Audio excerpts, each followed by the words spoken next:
ಇಲ್ಲಿವರೆಗೆ ರಾಸಾಯನಿಕ ಕೃಷಿಯಿಂದ ಈ ಜಿಲ್ಲೆಯ ರೈತರು ಭಾಳಷ್ಟು ಸಂಕಷ್ಟಗಳನ್ನು ಎದುರಿಸ್ತಾ ಇದ್ದಾರೆ. ತಮಗೂ ಗೊತ್ತಿದೆ, ಕನಿಷ್ಠ ಬೆಂಬಲ ಬೆಲೆ ಅಂತೇಳಿ ಭತ್ತಕ್ಕೆ ರಾಗಿಗೆ ನಿಗದಿ ಮಾಡಿರುವಂಥದ್ದು ಸರ್ಕಾರ. ಅದ್ರ ಖರೀದಿ ಮಾಡೋದು ಎಲ್ಲಿ ಅಂತ ಈ ರಾಜ್ಯದವ್ರಿಗಂತೂ ಗೊತ್ತಿಲ್ಲ. ಪಂಜಾಬಲ್ಲಿದೆ ಅದು. ಇವತ್ತು ಭತ್ತದ ರೇಟ್ ಇದೆ 2400 ರೂಪಾಯಿ ಇದೆ ಕನಿಷ್ಠ ಬೆಂಬಲ ಬೆಲೆ. ಕನಿಷ್ಠ, ಗರಿಷ್ಠ ಅಲ್ಲ, ಅದು ಕನಿಷ್ಠ. ಯಾರೂ ತಗೊಳ್ಳಿಲ್ಲ ಅಂದಾಗ 2400 ರೂಪಾಯಿ ಖರೀದಿ ಮಾಡಬೇಕು ಸರ್ಕಾರಗಳು ಅಂತೇಳಿ. ಇವತ್ತು ಮುಕ್ತ ಮಾರುಕಟ್ಟೆನಲ್ಲಿರೋದು 1700 ರೂಪಾಯಿ ಭತ್ತದ ರೇಟು. ಅಲ್ಲಿಗೆ 700 ರೂಪಾಯಿ ಒಂದು ಕ್ವಿಂಟಾಲ್ ಭತ್ತಕ್ಕೆ ರೇಟ್ ಇಲ್ಲ ಅಂದರೆ ರೈತನ ನಿರ್ವಹಣೆಗೂ ದುಡ್ಡಿಲ್ಲ ಅಲ್ಲಿ. ಇಂಥ ಪರಿಸ್ಥಿತಿನ ಎದುರಿಸ್ತಾ ಇದೆ. ನನಗೇನು ಒಂದು ಉತ್ಸಾಹ ಆಗಿದ್ದು ಈ ಸಂದರ್ಭದಲ್ಲಿ ಅಂತ ಹೇಳಿದರೆ, ಪ್ರತಿಯೊಂದು ತಯಾರಿಕೆಗೂ ಅವ್ರದ್ದೇ ಆದ ರೇಟನ್ನು ನಿಗದಿ ಮಾಡುವಂಥದ್ದು, ಮಾರ್ಕೆಟಿಂಗ್ ವ್ಯಾಲ್ಯೂ ಏನೂ ಇಲ್ಲ ಅಂತೇಳಿದರೆ ರೈತ ಕೊಡುವಂಥದ್ದಷ್ಟೇ ಇದೆ. ಅದಕ್ಕೆ ನಾವು ಕೂಡ ರೇಟನ್ನು ನಿಗದಿ ಮಾಡ್ತೀವಿ. ಪ್ರತಿಯೊಬ್ಬರ ಆರೋಗ್ಯನೂ ನಾವು ನೋಡ್ತೀವಿ ಅಂತ ಏನು ಮೀಟು ಮಾಡಿದ್ರು, ಇದಕ್ಕೆ ಪ್ರೇರಣೆಯಾಗಿ ನಾನು ಕೂಡ ಈ ವ್ಯವಸಾಯ ಮಾಡಬೇಕು ಅಂತ ತಮ್ಮ ಜೊತೆಯಲ್ಲಿ ಹೇಳ್ಕೋಬೇಕು ಅಂತ ಅಷ್ಟೇ ಬಂದಿದ್ದು. ಎಲ್ರಿಗೂ ನಮಸ್ಕಾರ. 100 ರೂಪಾಯಿ ಕೆಜಿ. ನಮ್ಮ ಜಮೀನು ಉಮ್ರಳ್ಳಿನಲ್ಲಿ, ನಮ್ಮದು ಜಮೀನು ಬಂದು ಉಮ್ರಳ್ಳಿ ಪಕ್ಕ ಬೆಳ್ಳುಂಡಿಗೆರೆ ರೋಡಲ್ಲೇ ಇದೆ, ಮಂಡ್ಯ ಕಿಲಾರ ರಸ್ತೆಯಲ್ಲಿ. ಅವತ್ತು 14ನೇ ತಾರೀಕು ಮಂಗಳವಾರ ನಮ್ಮ ಜಮೀನಲ್ಲಿ ಮಾಡ್ತಾಯಿದ್ದೀವಿ. ಮತ್ತು 19ನೇ ತಾರೀಕು ಇದೇ ತಿಂಗಳು ಶುಕ್ರವಾರ ಸರ್ ಅನಂತರಾವ್ ಸರ್ ಜಮೀನಲ್ಲಿ ಮಾಡ್ತಾಯಿದ್ದೀವಿ. ಅಲ್ಲಿ ಏನಂದರೆ ಕಬ್ಬು ಇವ್ರದ್ದು ಈಗ 3 ತಿಂಗಳ ಕಬ್ಬಿದೆ, 60 ದಿನದ ಕಬ್ಬಿದೆ, 2 ತಿಂಗಳ ಕಬ್ಬು. ನಂದು 7 ತಿಂಗಳ ಕಬ್ಬಿದೆ. ಅದನ್ನೂ ನೋಡ್ಬೋದು, ಇದನ್ನೂ ನೋಡ್ಬೋದು, ಹೆಂಗೆ ಬೆಳೆದಿದೆ, ಏನು ಹೆಂಗೆ ಇದು ಮಾಡಬೇಕು ಅಂತ.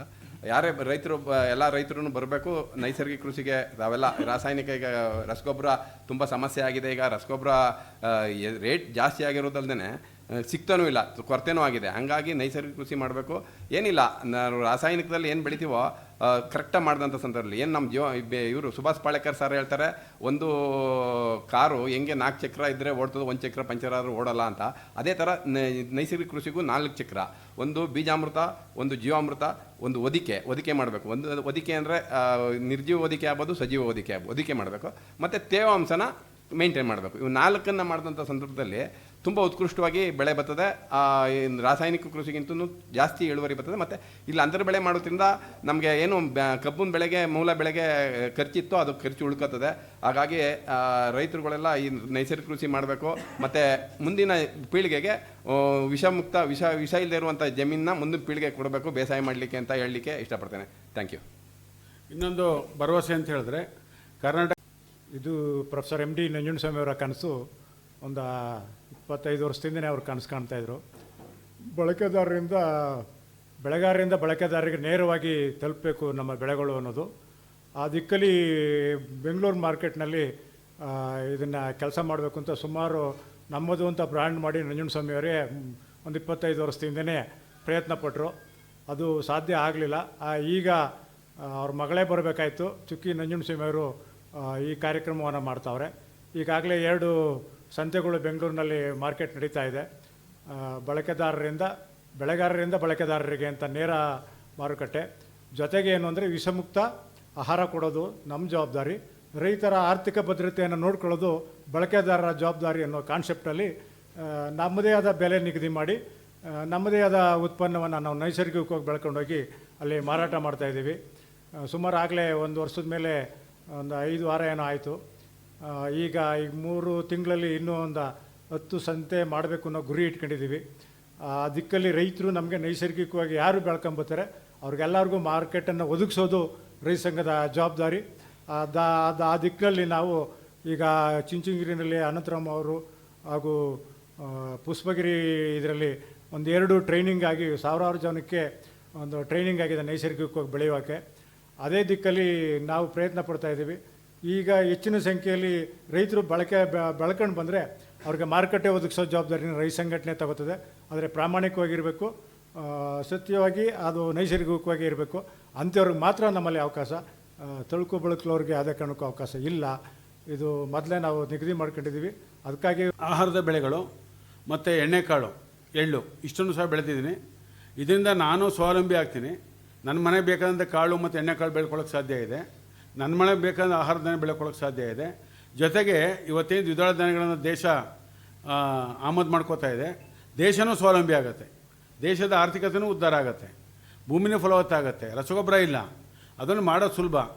ನಮ್ಮಲ್ಲಿ ಕೆಲಸ ಕಾರ್ಮಿಕರು ಹೇಳ್ತಾಯಿದ್ರು, ಸಾಮಾನ್ಯ ರಸಗೊಬ್ಬರದ ಗದ್ದೆಗೆ ಎಷ್ಟು ಆಳು ಬೇಕಾಗ್ತಾಯಿತ್ತು ಅಂತ. ಅವ್ರು 8ರಿಂದ 10 ಆಳು ಬೇಕು, ಇಲ್ಲ 2 ಆಳು ಸಾಕು ಅಂತ ಹೇಳ್ತಾಯಿದ್ರು. ಕಾರ್ಮಿಕರಲ್ಲೂ ಸಹ ಕಡಿಮೆ ಆಗುತ್ತೆ.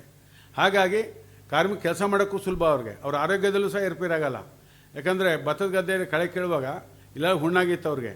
ನಮ್ಮ ಗದ್ದೆಯಲ್ಲಿ ಕೆಲಸ ಮಾಡಿದಾಗ ಹುಣ್ಣೆಲ್ಲ ವಾಸಿ ಆಯಿತು. ಆ ಹುಣ್ಣಾದಾಗ ಏನು ಮಾಡ್ತೀರಿ ಅಂತ ಕೇಳಿದೆ. ಒಂದು 180 ರೂಪಾಯಿ ಔಷಧಿ ತೊಗೊಳ್ತೀವಿ, ಡಾಕ್ಟ್ರು ಒಂದು 100 ರೂಪಾಯಿ ಕೊಡ್ತೀವಿ, 280 ಖರ್ಚಾಗತ್ತೆ ಅಂದರು. ಅವ್ರ ಕೂಲಿ 200 ರೂಪಾಯಿ ಇರುತ್ತೆ, 300 ರೂಪಾಯಿ ಖರ್ಚು ಮಾಡಬೇಕು ಆರೋಗ್ಯಕ್ಕೆ.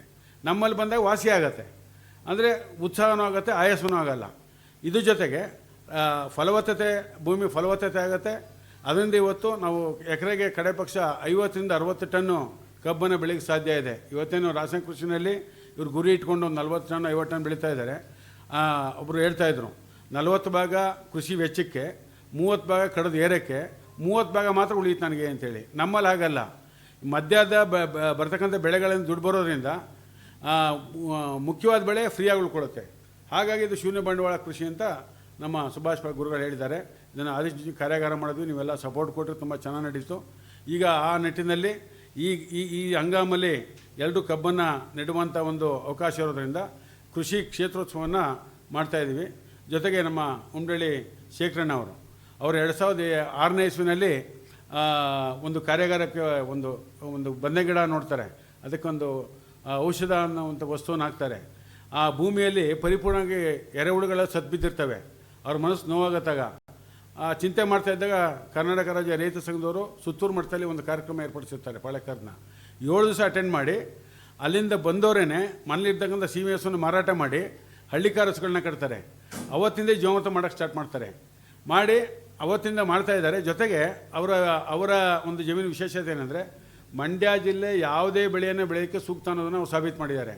ಎಲ್ಲ ಹಣ್ಣಿನ ಬೆಳೆಗಳಿದೆ, ಮೆಣಸಿದೆ, ಏಲಕ್ಕಿ ಇದೆ.